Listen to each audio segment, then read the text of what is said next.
An 85-inch TV sells for $899 right now. A 65-inch OLED sells for $1799. Same brand, same month. Hi, this is Chris, and no, that's not a clearance error. That's the shape of the whole size ladder, and it's why I threw out how I normally do these. Look, I didn't rank models. I ranked sizes, 32 inches up to 115, judged on one number, what a square inch of screen costs you. If the arithmetic on this channel has ever kept money in your pocket, subscribing is what keeps it independent. Because the order that came out of this put one popular size below a size nobody respects, and the size most of you are about to buy finished second. But the part that made me run the numbers twice sits right there. That drop-down does more than pick a size. Click down one row and the brightness changes, the dimming zones change, sometimes the panel itself changes, and every measurement you have ever read came off exactly one of those rows. So, which rung is the cheapest screen area in the country right now? Not the one in your cart. The number I held back is this one. A 42-inch OLED today works out to $1.86 for every square inch of picture. An 85-inch set from the same brand today works out to 29 cents, 6 times the money for a third of the screen. And I want to be careful here, because that comparison sounds unfair, and it is. Those are two different technologies doing two different jobs. But the spread is real. It's sitting on one company's own product page, and nobody selling you a television will ever put those two numbers in the same sentence. So I did, because diagonal is the only unit this industry prices in, and it's the only unit that hides what you're actually buying. A 43-inch screen is 791 square inches of picture. A 55 is 1,293. 12 inches of difference on the box, 63% more television on your wall. That gap is invisible in the name, and it's the entire reason people walk out of a store convinced they made a small upgrade when they made a large one, or the other way around. So that's the currency for the whole video, not inches. Cost per square inch of screen. Money divided by the picture you get for it. Every size in this ranking got measured on that. And the moment you line the whole ladder up in that currency, the market stops looking like a ladder at all. Now, the bottom of that ladder, I'm going to move fast through the very bottom, and I'll tell you why I'm moving fast. 32 inches and under isn't a television decision in 2026. It's sub 4K glass, bottom tier processing, and a secondary room. The one thing worth saying about it is a safety point that runs backwards from what most people assume. The federal injury data covering 13 years through the middle of 2023 logged 217 tip-over deaths, 47% of them involving a television, and 55% of them involving kids between 1 and 3 years old. Emergency room tip-over injuries dropped by more than half across the 2010s, and the reason the line came down is that the TV share of it came down. Big panels moved onto walls. Heavy old sets came off dressers, which means the dangerous television in an American house is not the 85-inch bolted into studs. It's the small one sitting on furniture it was never anchored to, in the room where the toddler is. Okay, moving up. 43 inches. Street price on the mainstream mini LED option lands at $349.99. 60 hertz, no quantum dots. 44 cents a square inch, which is worse value per picture than the 85-inch I opened with, and I want that to land because it's the exact opposite of how people think small TVs work. Small is not cheap. Small is cheap in total. Per unit of what you're buying, small is expensive. But 43 has an honest job. Bedroom, kitchen counter, the room where somebody watches the news while doing something else. Buy it cheap, buy it at the bottom of its tier, and it does that job for years. That's a real recommendation, not a consolation prize. 48 is more interesting than it looks because it's the only small rung where a genuinely premium panel shows up at a price that isn't insulting. The entry OLED at that size sits at $699.99, and the prior generation version of it at $599.99, 71 cents a square inch for OLED class contrast. If you sit 3 or 4 feet from a screen at a desk with a console or a PC in front of you, that's the best small screen money in the market, and it isn't close. Then there's the 42-inch OLED at $1399.99, and Okay, I've been staring at this one longer than it deserves. $1.86 per square inch. That is monitor pricing wearing a television's badge, and it exists because the panel line simply doesn't scale down cheaply. I'll admit I find it genuinely strange rather than offensive. Somebody's buying it. Anyway, I was saving this for the rankings and I'm not going to. It won't sit still. The worst size in the American television market is not the smallest one. It's 50 inches. 50 finished below 43 on my sheet, and I know exactly how that sounds because 50 looks like the sensible step up, and that is precisely the trap. So tell me in the comments whether you own one and whether you think I've lost it. I want the argument. So let me show you the mechanism, because the ranking isn't a taste thing, it's structural. 50 inches is a price-led volume size. It exists to hit a number on a shelf tag, and it competes for that shopper against 55-inch promotions from every rival on the same aisle. The panel is the single most expensive thing in a television, so when a brand has to defend a low shelf price at a specific diagonal, the panel is where the money comes out. That's not a theory about corporate villainy, it's just where the cost is. What that produces on the spec tables is consistent and easy to check yourself. 60 Hz where the neighboring sizes get 120 or 144. Local dimming, the ability to darken part of the backlight independently, dropped entirely, so black scenes go gray across the whole panel. Bottom tier processor, and most tellingly, the premium lines frequently don't offer 50 inches at all. One major brand added a 50 only to its carryover mid-tier, not to its current flagships. Another brand's mid-tier mini LED starts at 55 and stops there. When a 50 does appear on a premium line, it's newsworthy enough that reviewers write it up. One manufacturer's RGB backlit model reaching 50 inches this year was noted specifically because the previous floor for that technology was 55. Cost of that to you, concretely, about $100 separates a 50 from a 55 in the same shop. For that 100, you cross from the tier where the panel gets cut to the tier where it doesn't. 225 more square inches of picture plus refresh rate plus dimming. That is the highest return $100 anywhere on this ladder, and it's the one almost nobody spends because 50 already felt like the upgrade. Here's the limit of what I can tell you though, and I'd rather say it than let you find it out yourself. No manufacturer publishes a document saying we put the cheap glass in the 50. There is no disclosure. Everything I just told you is read off per size spec tables and measured results, lined up against street prices. It's inference from evidence, and it's strong inference, but it's inference. What the evidence does nail down is the outcome. At 50 inches, the specification is worse, and the price per square inch is worse. Whatever the reason, the buyer eats it. And look, I know how this lands if you already bought one. You didn't do anything stupid. You made the choice the aisle was built to produce, which is a decent moment to ask, what do you want me to run this currency on next? Say it in the comments. Soundbars, mounts, projectors, streaming boxes. I'll take the ugliest one. The arithmetic doesn't care what the category is. One more thing before we go up the ladder, and it's the thing that decides more purchases than any spec on this list. Every set ships in a box, and the box tells you its real dimensions honestly in a way the spec sheet never tells you about the panel. That number is the one that stops the television from ever reaching the wall, the stairwell turn, the doorway, the console that's 4 inches too narrow. I'll come back to it because at the top of this ladder, it stops being an inconvenience and becomes the actual buying constraint. Now, the middle band, 55, 65, 75, 85, that's where nearly all of you live, and that's where I hit the finding that made me rebuild the entire outline of this video. Two technologies, two curves, they run in opposite directions, and one of them makes the single most repeated piece of TV advice in America flatly wrong for about half of the people who follow it. Two curves, same market, same month, same shops. The first is what mini LED and standard LCD do as they get bigger, and it goes down. 44 cents a square inch at 43 inches, 29 cents at 65, 32 cents at 85. It dips, and it basically stays dipped through the middle of the ladder. The second curve is what OLED does, and it goes the other way the entire time. 71 cents at 48 inches, 99 cents at 65, $1.18 at 77, $1.80 at 83, and by 97 inches, $6.22 per square inch, which is a $25,000 television that exists mostly to prove it can be built.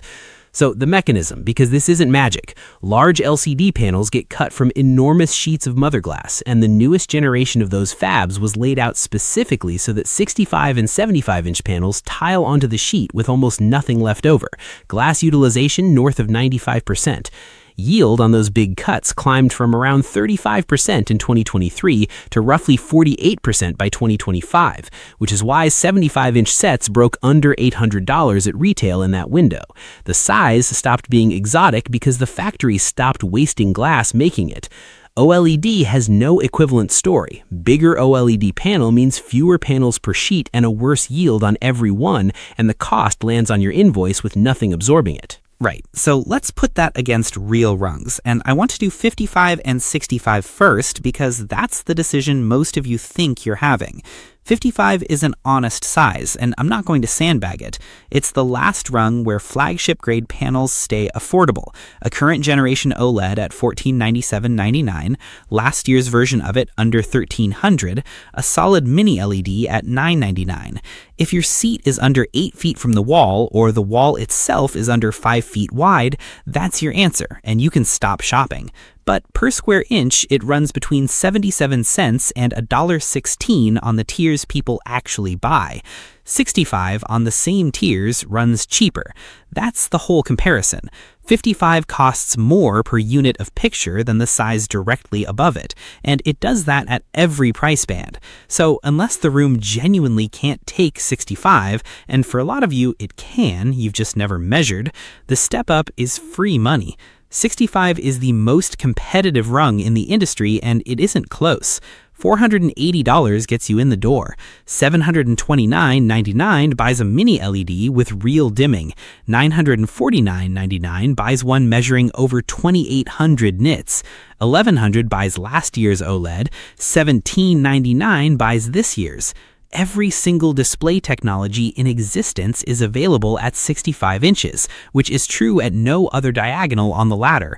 And that abundance is exactly what makes it a trap, because the money keeps climbing while the picture area doesn't. Half of you are going to hate this next part.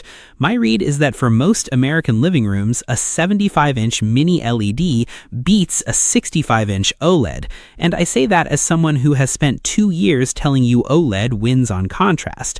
It still does. It just stopped winning the money. Tell me I'm wrong. Tell me what your room looks like when you say it, because the room is the part that decides whether I'm wrong.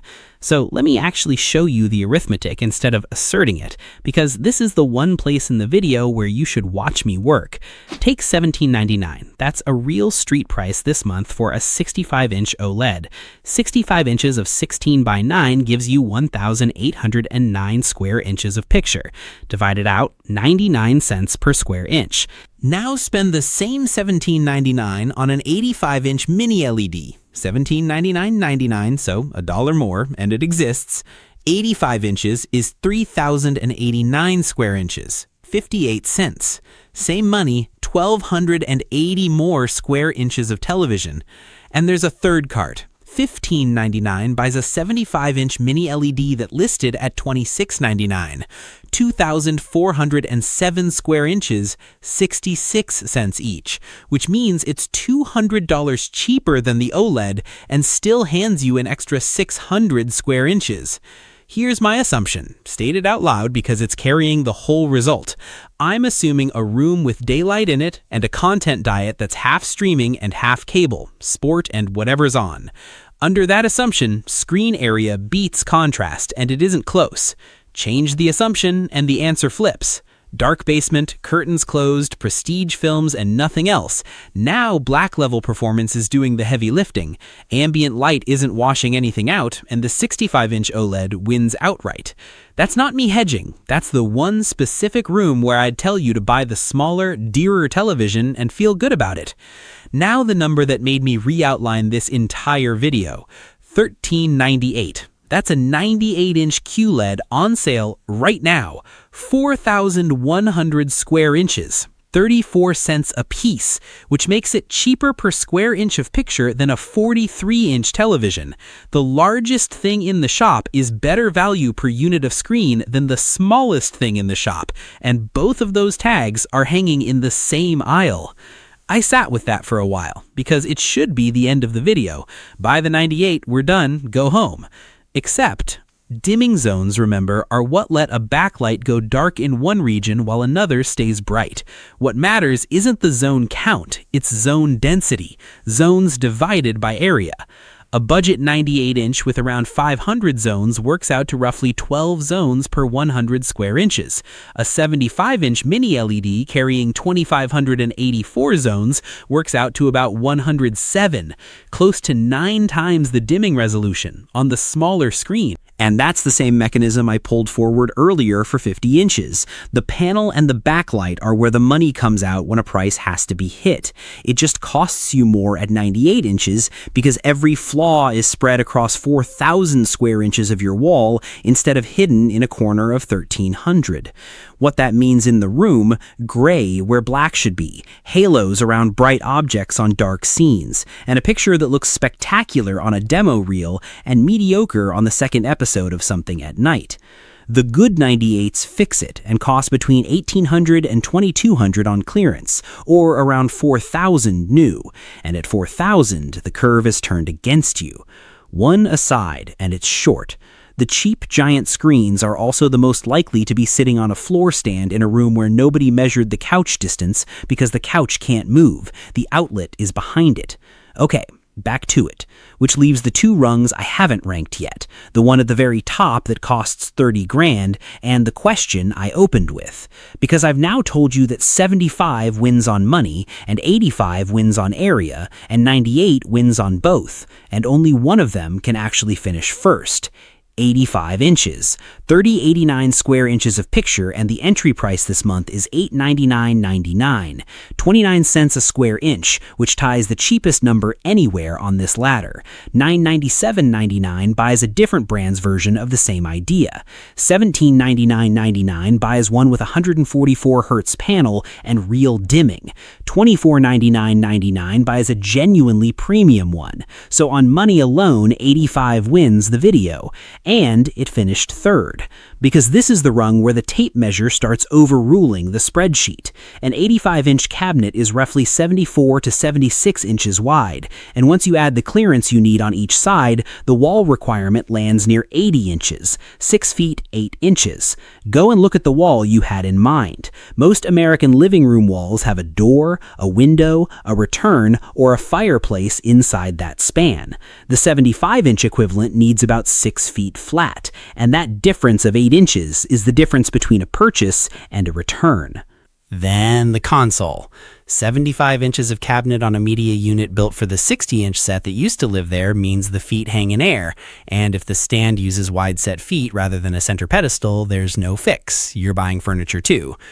And the box has to make the turn at the top of the stairs before any of that matters. Here's the mechanism that makes fit a permanent constraint rather than an annoyance, and it's the one nobody mentions until it's their problem. The panel is the overwhelming majority of what a large television costs to build, which means that above roughly 75 inches, a cracked panel is not a repair. It's a write-off with a delivery charge attached. The set that gets knocked while being maneuvered through a doorway is not a set that gets fixed, it's a set that gets replaced. And then the top. 115 inches runs $12,999 at the cheap end and $30,999 at the other, $2.30 a square inch climbing to $5.49. Freight delivery, structural mounting, and a curve that has completely reversed on itself. I'm not going to spend your time on it. It's a showroom halo, and if that's your ambition, a projector does it for a fifth of the money. Moving on, because the useful part of this video is the 4 rungs underneath it. So, who is each size actually for? If your seat is under 8 feet from the wall or the wall is under 5 feet wide, 55 inches, and buy the best panel you can afford at that size, because 55 is where flagship glass is still cheap. $1497.99 buys a current OLED there. If the room is dark, the curtains close, and you watch films rather than have television on, 65 inches OLED, and ignore everything I said about area. That's the one room where the smaller, dearer set is the right call, and I'd make it myself. If the room has daylight in it and you watch a mix of everything, 75 inches mini LED. That's most of you. If the room is 11 feet deep, the wall is measured, and you're prepared to solve the mount and the furniture, 85 inches, and you'll never think about screen size again. And if you're renting, moving inside 2 years and drilling nothing, cap yourself at 65 and skip the whole argument. The thing that makes a big screen worth it is a wall you own. Best overall size in the American market right now, 75 inches. Best value inside it, a 75-inch mini LED at $1,000, 42 cents a square inch. And the cheapest good picture per unit of screen you can buy. 66 finished 1 point behind, and I mean 1 point, which means if your wall genuinely won't take 75, you have lost almost nothing. That's not a consolation, that's the finding. Let me put the top of the ranking against the money one more time, because this is where the video either changes what you buy or it doesn't. $15.99, 75 inches, mini LED that listed at $26.99 5 months ago. 66 cents a square inch, full spec, no refresh rate cut, no dimming stripped, none of the things 50 inches gets robbed of. That's the best overall buy on the ladder. $1,000, 75 inches, 1 tier down, 42 cents. That's the value pick, and the compromise is brightness and zone count rather than anything structural. $900, 85 inches, 29 cents, the most picture per dollar in the shop, and the compromise is that it's a 60 Hz panel with no quantum dots and no local dimming, which is a real television for a bright room with a football match on it, and a mediocre one at night. That's your third debate, and it's the one I'd actually like settled in the comments. $900 for the biggest screen with the weakest panel, or $1,600 for 10 fewer inches and everything working properly? Vote. I've told you where I land, and I'll read the ones that argue. Now, the question I opened with. Which rung is the cheapest screen area in the country? The honest answer is that it isn't 75. It's a budget 65 at 29 cents tied with an 85 at the same price and a 98-inch QMED at 34 cents sitting one step behind them. The cheapest area on the ladder isn't the winner of the ladder, because cheap area with a stripped panel behind it is how the industry sells you a number instead of a picture. 75 won on the combination, real area, intact specification, and a wall that can still hold it. So that's the debt cleared, and here's the part underneath it that I think matters more. Everything in this video came off one place, the row of sizes on a product page and the spec column that changes beside it. That's the whole method. There is no secret source. The industry publishes it all and prices it all in a unit that hides all of it. And one afternoon with a calculator is the entire difference between paying 99 cents a square inch and paying 42 cents. Diagonal is a marketing unit. It always was. It makes a 63% jump in television sound like 12 inches, and it lets a company put one brightness figure and one zone count on a page that covers 7 different products. The people selling you these things are not lying to you. They're using a unit that does the lying for them, and the fix costs you 2 multiplications. One thing before you shop. Measure the wall and the console first. Then pick the size, then pick the model, in that order. Because the sets that come back aren't the ones with bad pictures, they're the ones that never fit. If this saved you $400, the sub button is how it stays independent. And next week, I'm running the same arithmetic on projectors, where 120 inches costs less than the 98 I just told you to be careful with. So go and stand where you watch from, and look at the wall. How much of it is your television actually covering, and what were you planning to pay for the rest of it?